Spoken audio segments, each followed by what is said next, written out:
Good morning, good morning everyone. This is Professor Vincent Tori Bongolan. Ayan, sadyang habang power, kapangyarihan at pera ang labanan ngayon sa politika, hindi na ba natin nakikita at nararamdaman yung tinatawag nating survival of the fittest?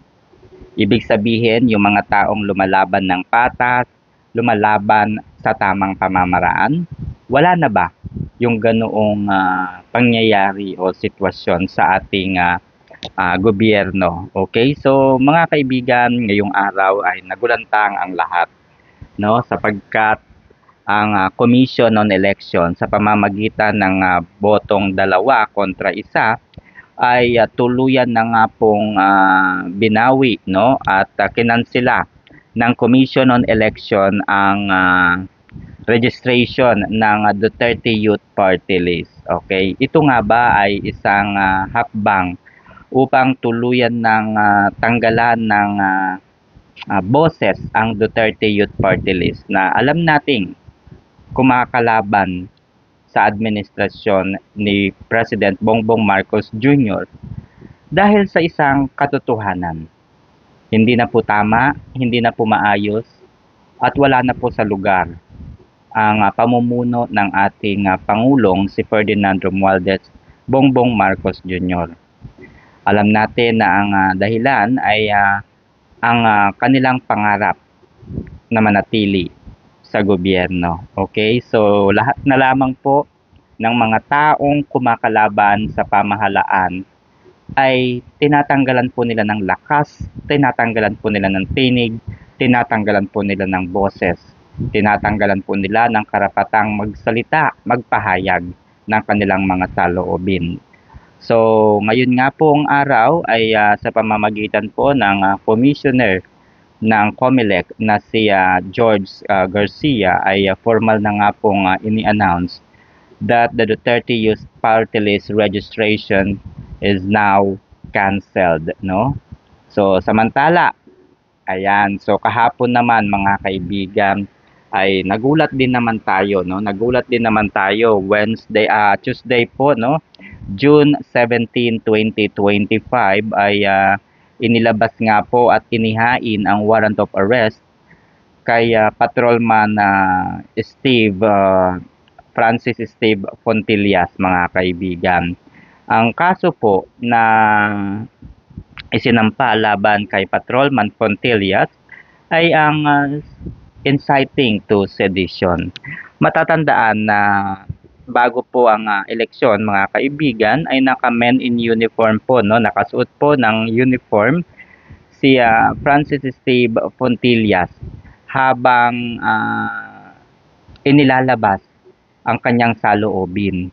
Kaugnay po sa illegal arrest, unlawful arrest, no, sa dating Pangulong si Rodrigo Roa Duterte, no? At naipahayag nito na ang kanyang opinion ay base sa kanyang personal na paniniwala, no? Personal na posisyon pagdating po doon sa pagpapadakip kay former President Rodrigo Roa Duterte. And as a citizen, mga kaibigan, ay karapatan po ito, no, ng kahit sino. Okay? So, hindi naman po nakitaan ng panghihikayat, panghihimok na kalabanin ang gobyerno, no? Kaya para sa akin, ito ay isang pagpapahayag lamang ng kanyang saloobin sapagkat alam naman natin na mahal ng taong bayan ng mga Pilipino si former President Rodrigo Roa Duterte. At kahit po ang inyong lingkod ay hindi naman po tumututol, no? Kung sa paningin po ng kanilang mga kalaban, no, mga kalaban po ng mga Duterte ay talagang mayroong nilabag na isang malaking krimen o pagkakasala ng labag sa batas. Ang dating Pangulong Rodrigo Roa Duterte ay naniniwala po tayo na gumagana ang ating justice system. So wala pong dahilan para ito po ay ipatapon at dalhin sa ICC, okay, upang doon po ay litisin. Okay, maggagayon man, sabihin na nating there's no any other way para kasuhan si former President Rodrigo Roa Duterte. Pero hindi natin nakitaan ang mga otoridad ng administrasyong ito ni President Marcos Jr. ng pagrespeto sa dating Pangulo.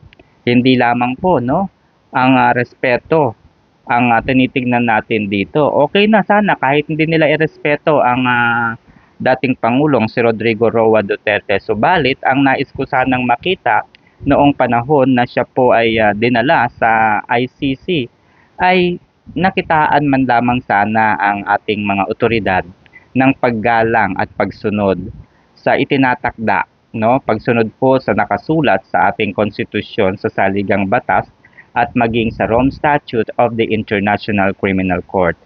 It is clear and it's very obvious mga kaibigan na mula nang bumaba ang eroplanong kinalululanan ni dating Pangulong Rodrigo Roa Duterte sa NAIA ay nandoon na po naghihintay ang ilan sa ating mga kapulisan at otoridad, no? Kasama na po diyan syempre ang ngayon ay PNP Chief Nicolas Torre III at syempre si Ambassador Marcos Lacanilao. So pagkababa po ni former President Rodrigo Roa Duterte ay agad-agad itong dinala sa Villamor Air Base. Sa halip na dalhin po ito sa Competent Judicial Authority ay dinala nga po si dating Pangulong Rodrigo Roa Duterte sa Villamor Air Base hanggang sa doon na po magkaroon ng mainitang pagtatalo, no? Sa pagitan po ng grupo ni dating Pangulong Duterte kasama po ang kanyang dalawang abogado, no? Si dating Executive Secretary Attorney Salvador Medialdea at ang kanyang abogado, no, na si Attorney Martin Delgra. So dito po nakita natin na hindi ginawaran, hindi ipinagkaloob kay dating Pangulong Rodrigo Roa Duterte ang kanyang mga karapatan bilang isang akusado. Ano-ano po ang mga karapatang ito? Karapatan po ng isang akusado na malaman kung ano ba ang kasong isinampa sa kanya. Karapatan din po niya na malaman at maintindihan kung ano po ang nilalaman ng warrant of arrest at kung siya nga ba ang tinutukoy sa warrant of arrest. So para po mangyari ito, dapat ay dinala po siya sa Competent Judicial Authority. Ano po ang mga tinatawag nating Competent Judicial Authority? So we all know that we have three branches of the government and one of the three branches of the government is the judiciary. So dapat dinala po siya sa either sa Metropolitan Trial Court, Regional Trial Court, Supreme Court, at iba pang mga tribunal dito sa ating bansa sapagkat yun po ang bumubuo sa ating judicial system mga kaibigan. Kaya nga po tinawag na dapat ang akusado ay dalhin sa Competent Judicial Authority. Pero ang nangyari po ay Department of Justice ang umako sa tungkulin at sa responsibilidad dapat ng Competent Judicial Authority, which is maling-mali po sapagkat ang DOJ po ay hindi bahagi ng ating judicial system. Bagamat sila po ay mayroong functions na kagaya po ng judicial system, they are not form part of the judiciary. Instead, the Department of Justice is part of the executive branch of the government. Okay, so hindi lamang yun mga kaibigan, karapatan din po ng isang akusado na mamili ng abogado na magtatanggol po sa kanya laban doon sa mga nag-aakusa. Pero ilang beses po itong hinighlights ni dating Pangulong Duterte hanggang sa siya ay malumanay, maayos na sumama kay Police Nicolas Torre III, no, upang maiwasan po ang pagtatanggol sa kanya ng kanyang mga supporters. Upang maiwasan po ang kaguluhan ay maayos pong sumama ang dating Pangulo kay Police Nicolas Torre III, no?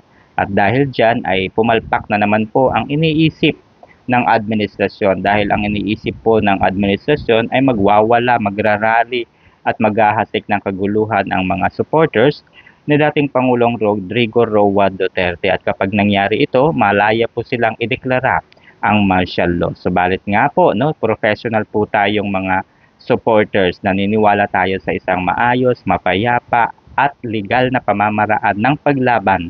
Kaya ito po ang ginagawa natin mga kaibigan. Iniintindi natin kung ano nga ba ang nakapaloob sa Rome Statute of the International Criminal Court, ano nga ba ang nakapaloob sa ating konstitusyon at sa ating mga saligang batas, ano-ano ba ang mga jurisprudence na maaari nating magamit, no, at maaaring magamit po ng depensa upang tuluyan na pong mapawalang sala at mabasura ang kasong isinampa ng grupo ni na Attorney Cristina Conti, Attorney Nery Colmenares sa International Criminal Court. Okay, so sa mga nangyaring ito, naniniwala ba kayo mga kaibigan na ang gobyernong ito ay talaga namang nandun na sila sa punto na kung saan kung hindi nila gagawin yung mga ganitong obvious hayagang pagpapatahimik sa mga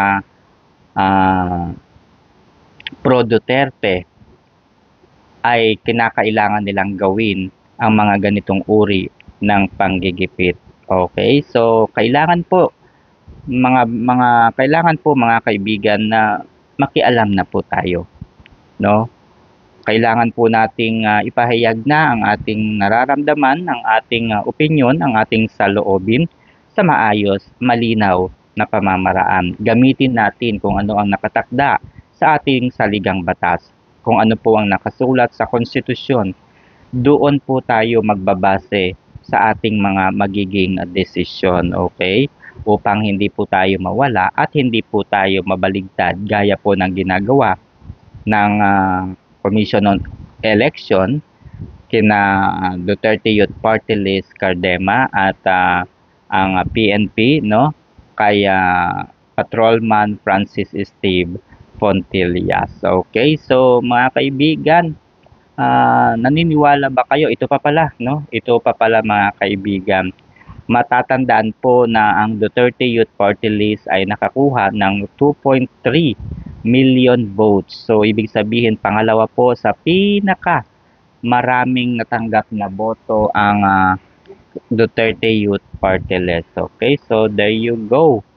Okay, and nung nakaraang araw naman ay binura na po ng Commission on Elections ang mga records, no, ng nakaraang halalan. So pagpapatunay po ito na talaga namang ayaw nilang makakuha pa ng ebidensya ang PDP laban. Okay, noong June 12 habang nasa Malaysia nga po si Vice Presidente Sara Duterte, nabanggit po nito na alam niya at sigurado siya panalo at talaga namang nagwagi ang mga kandidato ng PDP laban. Subalit dahil nga sa makinarya ng administrasyong ito katulad po ng Quadcom, Tricom, Comelec at iba pa ay hindi po, no, lumabas ang boto ng mga taga PDP laban. So dahil diyan ay nabanggit po ni Vice President Sara Duterte, sigurado daw siya na panalo ang mga kandidato ng PDP laban at kailangan nilang ipaglaban ang kanilang karapatan. Ibig sabihin, kinakailangan nilang magsumite ng kanilang petisyon upang ipaglaban at bilangin po ang kanilang boto. Okay, so dahil dito after few days ay inihayag po ng Commission on Elections na binura na nila ang record noong 2025 May election. So, di ba mga kaibigan, ano pang pruweba nila ngayon? Wala na, tinanggal na, binura na, dinilit na ng Comelec yung record noong nakaraang halalan. So, yun lamang mga kaibigan. Kung bago ka lamang sa aking channel, huwag pong kalilimutang mag-subscribe at ibahagi din po natin ang video na ito upang mas marami po ang matuto at malaman ang katotohanan. Sapagkat ang social media na lamang po ngayon ang ating maaaring gawing medium upang ipahatid at ikalat ang mga ganitong mga balita, sapagkat yung mga lugar po na nasa malayong lugar na maaaring ma-brainwash, no, ay mapigilan. Okay? So, yun lamang at maraming salamat. God bless.